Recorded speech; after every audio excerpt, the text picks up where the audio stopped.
Malcast, misteri, informasi edukasi akan kami tuang di sini. Sebelumnya perkenalkan saya Verna Wiki selaku host hari ini dan ada partner saya. Saya Venesia. Kami berdua akan menjadi host untuk bintang tamu hari ini. Penasaran banget gak sih bintang tamu hari ini tuh siapa? Pasti penasaran gak sih? Dengar-dengar sih udah sampai appointment nih loh kita. Pasti terhormat banget ya ini guys. Kalau begitu tanpa berlama-lama, mari kita sambut bintang tamu kita hari ini.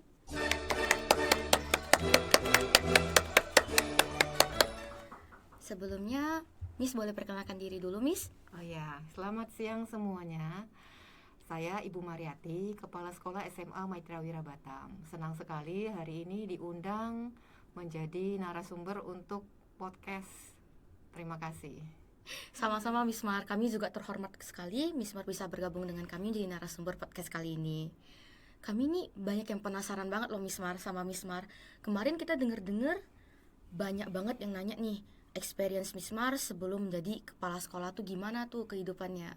Oh, oke. Mau mulai dari mana ya? Tentu tidak mudah ya.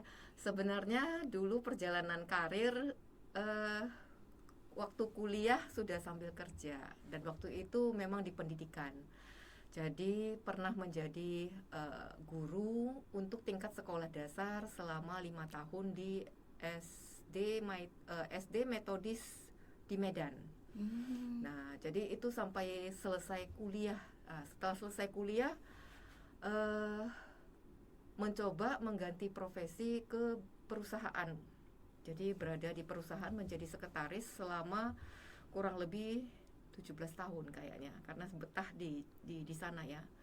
Nah, baru setelah berkeluarga, panggilan hati meminta untuk kembali ke pendidikan ya, karena mungkin sudah menikmati bahwa di perusahaan karir sudah mencapai titik peaknya lah ya, kalau kita sebutnya itu sudah mencapai kebahagiaan secara materi. Akhirnya karena sebagai keluarga menjadi ibu itu juga harus meluangkan waktu, akhirnya saya kembali ke pendidikan. Jadi di pendidikan awalnya bergabung di sekolah Maitreya Wira, itu berada di tingkat SD juga. Jadi menjadi guru kelas SD, dan pada waktu itu masuk itu di pertengahan, pas kebetulan ada kebutuhan di sekolah Maitreya Wira Batam, dan saya masuk ya, jadi menjadi guru mata tematik sebenarnya. Kalau di sekarang kita istilahkan itu guru tematik. Jadi guru, masih ingat itu guru wali kelas 1F. Miss Mar boleh dibuka dulu maskernya biar suaranya lebih jelas. Baik. jadi guru wali kelas 1F. Nah, waktu itu pengalamannya ya berhadapan dengan anak-anak SD lah ya, yang kelas 1. Lalu setelah tapi di SD tidak lama. Jadi di SD hanya sebentar, sekitar 1 tahun, terus ditawarin untuk mengajar bahasa Inggris di tingkat SMA. Karena di SMA kekurangan guru bahasa Inggris. Nah, yang agak lama memang menjadi guru bahasa Inggris. Pengalaman pertama menjadi guru bahasa Inggris memang hal yang seru ya bagi ibu. Kenapa? Karena ketika mengajar anak SD, tiba-tiba ditawarin itu sebenarnya nggak siap sih, karena merasa tidak pernah punya pengalaman mengajar tingkat SMA. Tapi mereka percaya pada kemampuan saya. Lalu mereka bilang, ibu coba lihat dulu deh, ibu coba lihat dulu, masuk dulu ke kelas SMA, melihat guru lain mengajar, mungkin dari sana bisa timbul kepercayaan diri bahwa punya kemampuan untuk mengajar tingkat SMA. Jadi memang saya masuk di kelas SMA, dan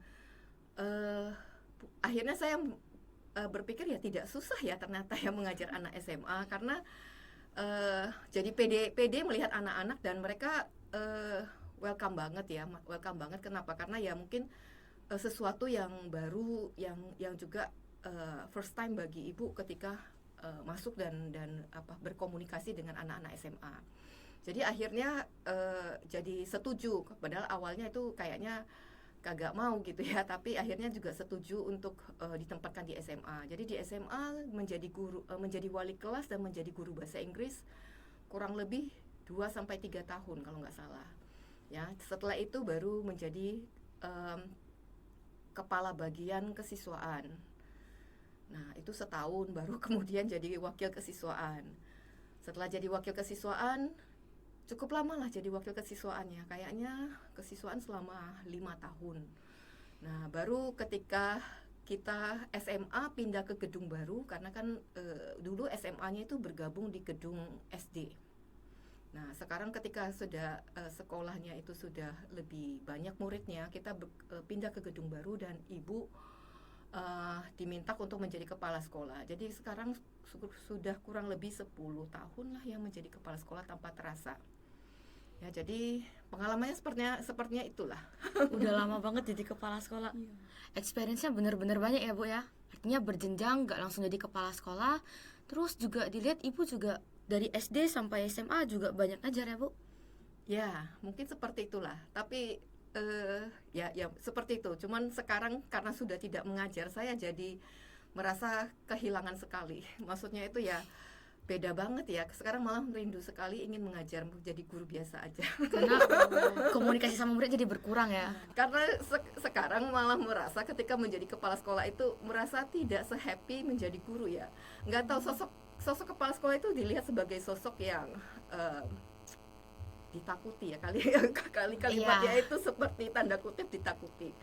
Karena mungkin pemegang power tertinggi di sekolah. Jadi kadang kehilangan sosok untuk bercanda dengan anak-anak yang dirindukan. Karena kadang bertemu kepala sekolah seperti selalu mendapatkan salam hormat yang menurut saya itu kadang sudah terlalu formal gitu ya. Jadi sisi-sisi candaan itu sebenarnya ibu rindukan sekali. Tapi sebenarnya kami berdua juga takut sih sebenarnya awal-awal pas ketemu. Iya, kan kayak kita kepala sekolah nih, aduh harus kayak mana ya, jadi takut gitu. Terus gesturnya jadi ngerasa kayak saya sama ibu ada penghalangnya. Jadi kayak kita mau bercanda pun susah, gak mau bercanda pun susah, ya kan? Takut kali ketemu kepala sekolah. Tapi itu sebenarnya nilai plus sebenarnya bagi ibu. Kenapa? Karena mungkin itu adalah bentuk bentuk tatanan yang terbiasa kalian lakukan ketika berhadapan dengan orang yang di level yang lebih tinggi.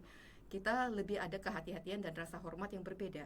Iya benar. Benar. Jadi kita juga nggak membuat sesuatu yang berlebihan, tapi juga nggak kekurangan. Jatuhnya masih terasa enak ngomong bareng. Oke. Ibu, kalau yang saya ketahui sama Vene sih, ibu sejauh ini lagi di S2 ya Bu? Sudah selesai. Sudah sarjana selesai S2. Ya. Ibu ada bermaksud mau lanjut ke sarjana 3?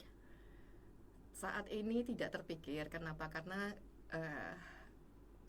masalah keluarga lah ya. Karena orang tua. Jadi sebagai anak bakti kepada orang tua, melihat umur orang tua yang sudah cukup tua, sudah saatnya kita memikirkan prioritas. Karena gimana pun ada sisi di mana ibu berpikir. Tapi untuk menjadi pembelajar tentu tidak sesuatu yang ibu lupakan. Jadi memang keinginan itu ada, tapi ada hal yang menjadi prioritas pada saat ini yang membuat ibu menunda dulu. Ibu memilih menunda karena ada prioritas yang lebih penting. Yes. Nah, kita sekarang di sekolah kita ini pasti banyak mengidolakan ibu nih. Nah, boleh tahu tidak ya bahwa ibu sendiri ini ada idola atau panutan tidak ya? Oke, kalau dibilang idola, ibu merasa tidak ya. Maksudnya itu kalau ibu menjadi idola anak-anak ini kayaknya sesuatu yang surprising gitu ya. Tapi kalau yang kami ketahui sih ada juga yang itu. Mereka ada yang bilang, aduh Miss kelihatannya kayak orang yang tenang. Terus kayak kalau misalkan ketemu masalah tuh nggak panik. Kelihatannya kayak semuanya bisa dihandle. Ya. Mungkin itu perubahan yang terjadi ya. Tapi itu tidak aware. Sebenarnya itu perjalanan. Nah, dulu itu ibu orangnya panikan. Cuman ini sekarang karena mungkin setelah menjalaninya cukup lama, ada sisi wiseness yang terjadi lah. Orang berpikir ya faktor usia akan membuat kita lebih wise. Kalau tokoh atau inspirational sebenarnya adalah Mother Teresa. Jadi quote dia yang paling berkesan sama ibu adalah, I can do things you cannot do. You can do things I cannot do. Ya, I can do things you can do, but I can do things you cannot do. Terus artinya gini loh, saya itu bisa melakukan sesuatu yang Anda nggak bisa, tapi Anda bisa melakukan sesuatu yang saya tidak bisa. Baru terakhir kalimatnya adalah together we can do great things. Nah, ngerti ya? Jadi sebenarnya kita bersama-sama bisa lakukan sesuatu yang lebih hebat daripada sendiri, itu loh maksudnya. Sejaicia. Okay, ya. Jadi kalimatnya itu agak membingungkan. Kenapa? I can do things you cannot. Jadi ada apa ya, ada positif negatifnya, tapi di satu kalimat itu seperti itu. Terus yang berikutnya, you can do things I cannot, together we can do things. Itu kadang kebalik-balik. Kebalik-balik. Oh, saya Tapi dengar seru juga banget kebalik-balik. ya, Iya. seru banget ketika melihat kalimat itu. Kenapa? Karena ada contrary side di satu kalimat yang menurut ibu membuat ibu jadinya tidak harus menghafal, tapi jadi ingat, tapi tidak lupa gitu loh. Dia ada prop, ada op-nya. Yes, seperti itu. Mungkin di setiap sekolah pasti ada nih anak-anak yang mungkin tidak menaati peraturan sekolah. Nah, bagaimana cara ibu untuk menghandle keadaan seperti itu? Oke, anak-anak yang Mungkin tidak menaati peraturan sekolah. oh ya, oke. Sebenarnya masa remaja adalah masa kita mengenal identitas diri. Menghadapi remaja tentu berbeda. Kenapa? Karena dulu didikan keluarga, mungkin di zamannya ibu mendidik, ibu terbiasa dengan didikan keluarga yang memang berbeda. Ketika menjadi kepala sekolah tentu ada hal yang berbeda karena kita berada di generasi yang berbeda. Kalau sekarang kita berada di 4 generasi. Generasi baby boomers yang terlahir tahun 1960-an. Kemudian juga generasi X yang kita sebut X generation, itu adalah para imigran digital native. Tahu ya, kalau ibu disebut sebagai digital immigrant karena Gen X, di mana ibu terlahir teknologi masih pada tahap perkembangan. Terus ada lagi Gen Y. Gen Y itu adalah mereka yang terlahir setelah 1980-an. Itu adalah guru-guru kalian kebanyakan. Kemudian setelah Gen Y itu adalah generasi Alpha dan Omega, atau Z ya, Z dulu. Generasi Z, baru Alpha dan Omega. Jadi ada 4 generasi yang sedang berkomunikasi pada saat itu dengan kondisi kondisi kepribadian yang berbeda-beda karena kita dibentuk oleh zaman yang berbeda. Nah, ketika kita dibentuk oleh zaman yang berbeda, ibu harus menyesuaikan zaman bahwa saya tidak bisa melihat didikan orang tua saya itu diterapkan kepada anak-anak zaman sekarang. Why? Because ya di zaman saya masih tidak secanggih anak-anak sekarang yang sudah digital native. Anak-anak sekarang terlahir ketika screen sudah model swipe gitu loh, ya kan? Yeah. Jadi akan berbeda. Jadi hal seperti itulah tadi ketika pertanyaannya bagaimana kita menghadapi anak-anak yang tidak menaati peraturan sekolah. Peraturan itu sebenarnya dibuat adalah untuk kesepakatan. Jadi peraturan memang harus ada dalam hal hidup, harus punya norma sosial. Jadi kalau tidak ada norma, tidak ada keteraturan atau public disiplin lah ibu sebutnya. Nah, hal-hal seperti ini tidak mudah. Kenapa? Karena anak zaman sekarang tidak mudah untuk menaati sesuatu tanpa ada komunikasi yang disampaikan. Jadi komunikasi ini adalah bentuk-bentuk teknis yang harus skill berkomunikasi kita coba lakukan. Karena menghadapi anak zaman sekarang seperti tadi ibu bilang tidak mudah karena communication skill itu dibutuhkan. Skill yang biasa ibu gunakan di masa orang tua saya mendidik saya itu tidak laku kalau saya terapkan kepada anak sekarang. Ya kan, kenapa? Karena generasi kami adalah generasi baby boomers dan digital immigrant. Jadi itu tidak cocok. Jadi saya harus belajar lagi gimana ya menangani anak-anak ini dengan model mereka. Nah, kalau ibu sih terbantu karena punya putri sendiri yang juga menginjak remaja, ya kan. Jadi sebenarnya challenge-nya itu malah lebih kepada putri sendiri daripada sekolah. Karena kalau di sekolah orang melihat saya sebagai sosok orang yang berbeda. Tapi kalau di keluarga itu kita sama, gitu loh, kan. Jadi hal-hal seperti itu mesti malah menjadi challenge. Jadi tadi menanggapin bagaimana menghadapi anak-anak yang tidak menaati peraturan sekolah, ya harusnya memang perlu komunikasi jangka panjang, saling mengenal, relationship. Karena relationship itu tidak mudah dibangun.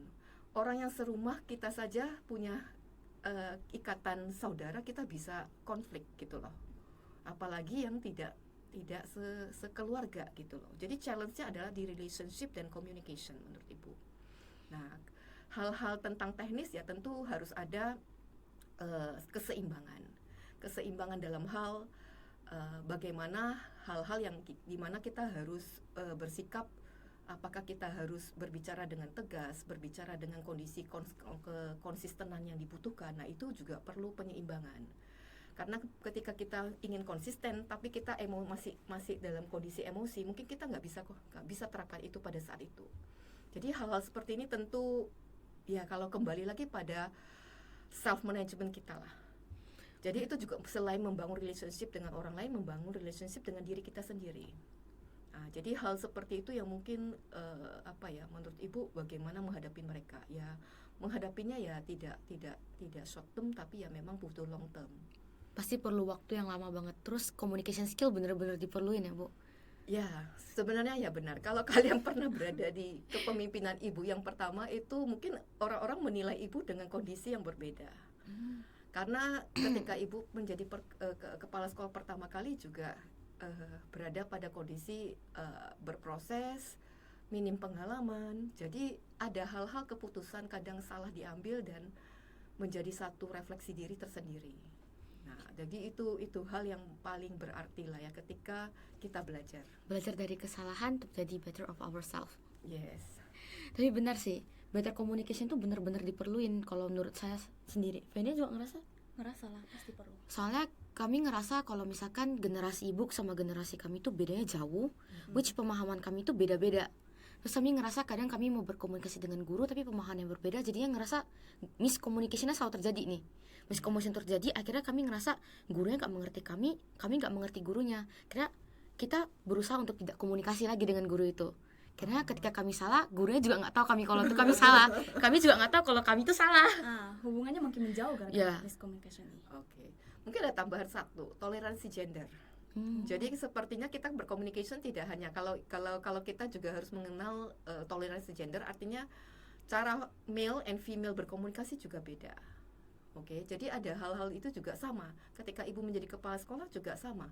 Ketika harus berbicara dengan gender yang berbeda itu juga butuh satu pengalaman lah ya. Jadi tidak mudah karena tidak mudah memahami, ya harus banyak membaca lah. Karena hal seperti ini biasanya ya karena pengalaman kita akhirnya bisa merefleksi diri kita untuk berbicara lebih hati-hati.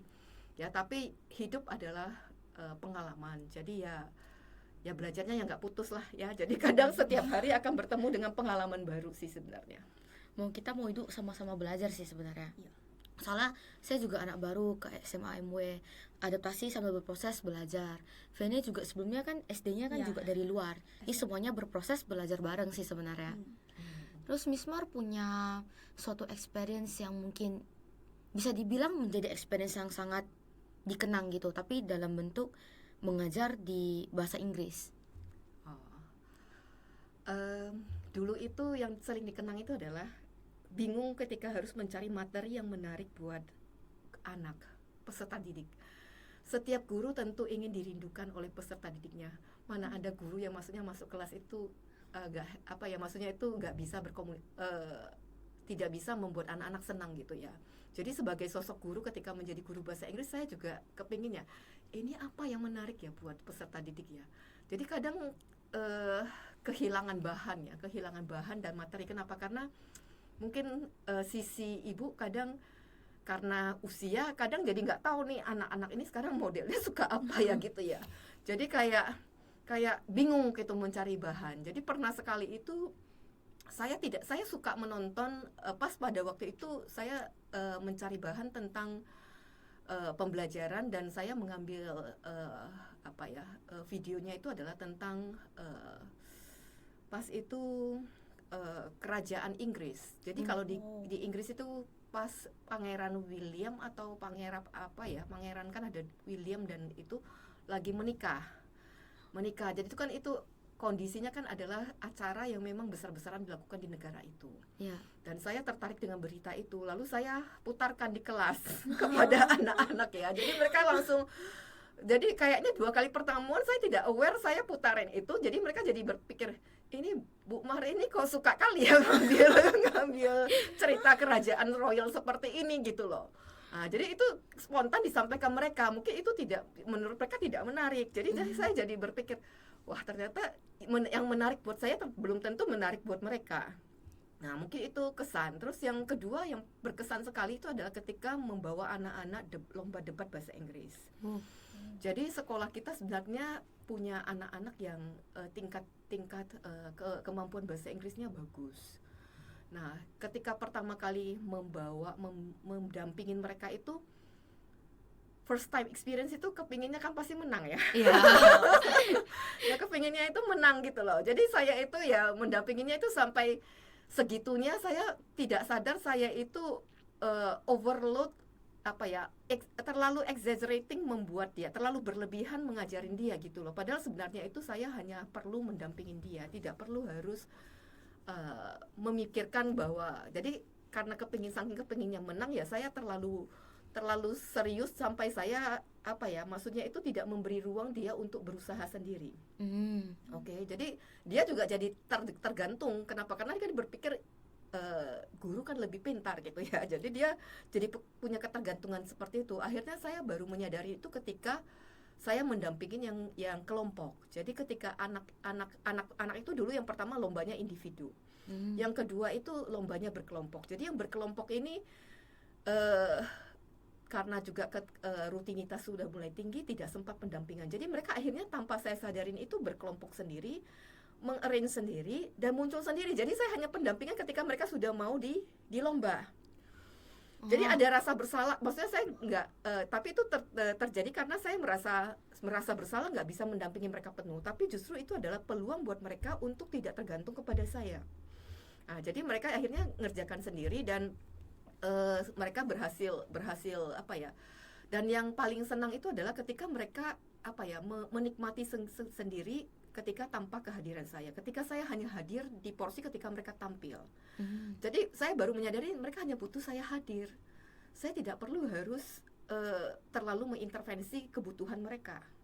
Nah, jadi kehadiran saya itu kadang ya membuat mereka itu jadi rasa percaya dirinya muncul, dan itu sesuatu yang menurut ibu ternyata seperti ini ya, gitu ya. Ternyata sesederhana itu ya. Nah, jadi kan kita kadang tercekat pada kognisi kita, keilmuan kita, tanpa kita sadarin bahwa ternyata kebahagiaan dan kepercayaan diri itu bisa timbul dengan kesederhanaan dalam bentuk kehadiran kita. Tidak harus dengan kondisi kita terus-menerus menyuapi mereka. Gitulah ya, kalau saya membahasakannya spoon feed mereka. Jadi tidak harus men-spoon feed mereka, tapi ya membiarkan mereka berproses bersama. Jadi disitulah yang mungkin berkesan. Terus yang ketiga, ketika ada satu anak, dia udah terbiasa gitu debat bahasa Inggris, lalu dia bilang sama saya itu, Bu, saya nggak mau ikut lomba lagi, saya lebih suka menjadi coach mereka. Jadi saya bilang, loh, bukannya kebahagiaan kita adalah ketika kita menang? Jadi dia malah bilang, saya tidak bahagia ketika saya menang. Saya lebih bahagia melihat orang lain menang, dan saya bisa membuat dia menang. Dia memilih buat mentor orang itu biar orang itu menang. Benar, dia mementor tim itu. Jadi dia menemukan kebahagiaan itu ketika dia mementoring orang. Jadi dia merasa, karena dia sudah terbiasa menang, karena dibalik karena waktu dia di SMA, sebelum dia di SMA, di SD itu dia sudah terbiasa untuk ketika bahasa Inggris itu ikut lomba. Jadi dia sudah terbiasa menang. Jadi ketika dia di SMA, dia sudah tidak merasa menang itu salah satu yang harus dia kejar lagi. Juga nggak ketemu kebahagiaan lagi dalam kemenangan itu. She wants something more than winning all the time. Jadi dia nggak mau menang, tapi dia merasa membuat orang lain menang malah lebih punya kepuasan batin tersendiri. Nah, jadi itu yang juga buat ibu surprising gitu loh. Heran ya, kalau biasanya ketemu anak itu jauh, baru ada satu dari sekian banyak yang seperti itu. Nah, dan dia akhirnya memang membantu untuk mementoring teman-temannya, dan setiap kali itulah yang dia lakukan. Dan itu bagi saya adalah satu hal yang tanpa dia disadarin, dia membentuk dirinya sendiri. Benar-benar terkesan sih kalau saya ketemu teman dan kadang mereka itu kalau masih Imlek kan mereka masih hadir, bahkan sekarang mereka sudah sudah berkeluarga, mereka masih hadir silaturahmi ke rumah ibu, bahkan ibu kadang sudah nggak ingat ya. Ingat. Tapi ya sih kalau kayak gitu pasti terkesan sebenarnya. Experience yang kayak gitu nggak bisa kita dapatkan, tapi Miss Mar benar-benar belajar dari experience yang sudah pernah Miss Mar alamin sendiri. Ya itulah mungkin katanya pengalaman adalah guru yang terbaik. Ya. Benar. Ini sebelumnya Miss Mar ada pemasukan nggak buat podcast kita? Ini podcast first time. ini sebenarnya menurut Ibu adalah satu hal yang baik. Kenapa? Karena kita terbiasa dengan kondisi formal terus-menerus. Saya selalu punya satu hal bahwa naratif itu otentik. Authentic. Yes. Jadi ada dua hal dalam podcast yang Ibu suka adalah ada unsur naratif, pengalaman diri yang kita ceritakan, tapi juga otentik. Kita tidak meniru siapapun. Ya. Kita apa adanya. Dan kadang itu tanpa kita sadari memotivasi orang lain. It is empowering others. Why? Kalau motivator-motivator terkenal itu sebenarnya itu mereka bisa mempengaruhi, influencing itu sampai ribuan orang seperti Mary Riana itu kenapa? Ya karena ada energi, pengalaman diri yang dia sampaikan. Nah itu menurut Ibu empowering. Jadi podcast ini bagus. Makanya senang sekali ketika kemarin usulannya datang dari kalian, Ya. dari kebutuhan kalian. Jadi itu sesuatu yang menurut Ibu tidak datang dari sekolah, tidak memaksakan, oh ayo kita podcast, ayo gini, enggak. Tapi kalian sendiri menyadarin, zamannya udah podcast nih, nanti mau buat Spotify gitu kali ya. Ya. Soalnya kami ngerasa podcast itu kayak the top of communication. Karena kayak contoh nih, saya sama Vene dari kelas 10 gak kenal kakak kelas, gak kenal guru-guru, karena baru masuk ke SMA juga. Ketika podcast narasumbernya dari luar, kakak kelas, komunikasinya ada, akhirnya jatuhnya ngenal gitu. Oh Terus- ya, sesuatu yang membangun relationship juga. Ya, terus di podcast itu juga enaknya dalam bentuk komunitas, community. Which saya kekurangan ini, mereka ada, mereka kekurangan, saya ada, saling membantu. Oke, so collaboration juga masuk. Iya, Ya. dan Tanpa kita sadari ya. dan collaboration itu bener-bener tiap kali kita mau podcast itu kayak bertambah terus pengetahuannya. Dari experience Mismar, dari experience kakak kelas, terus mereka juga banyak kakak kelas yang sering bantu. Contohnya kita mau tema apa, mereka bakal usulin gini. Terus pemahaman kami makin lama makin banyak, which juga gaining education. Makanya di podcastnya kami misteri informasi edukasi. Nah, Oh, oke.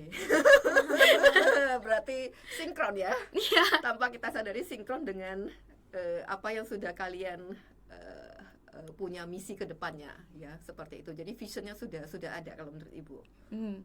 Jadi kami senang banget kali ini Mismar bisa ikut kita dan jadi narasumber kami. Saya Mismar ada kata-kata penutupan untuk anak-anak MUE gak? Oh, oke. Jadilah diri sendiri ya.